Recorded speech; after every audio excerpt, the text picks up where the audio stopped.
Welcome to Kamakshi Kannan kitchen. இன்றைக்கி நம்ம ஒரு பதிவு என்னென்னா, இந்த கரு ஊமத்தை எல்லாருக்கும் தெரியும்னு நினைக்கிறேன். இந்த ஊமத்தை பூ இப்படி தான் இருக்கும்.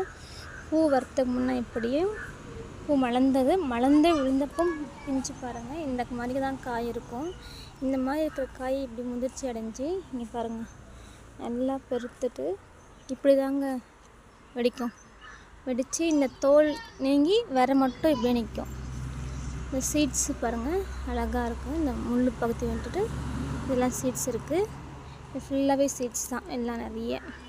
இந்த சீட்ஸ் எல்லாம் கீழே பாருங்கள் அப்படியே விழுந்து பரவி நிறைய முளைச்சிருக்கு. இந்த கருமுத்தையோட பலன் தெரியாதவங்க பையன் தெரிஞ்சுக்கிட்டு உங்களுக்கு சீட்ஸ் வேணும்னா வாட்ஸ்அப் மெசேஜ் பண்ணுங்கள். நான் உங்களுக்கு சீட்ஸ் ஃப்ரீயாகவே சென்ட் பண்ணுறேன். பார்த்தீங்களா, இந்த சீட்ஸ் இப்படி தான் இருக்கும். இதுலேயே நிறைய சீட்ஸ் இருக்குது. வேண்டவங்களுக்கு நான் கொரியர் பண்ணுறேன். Happy gardening. தேங்க்யூ ஃபார் வாட்சிங்.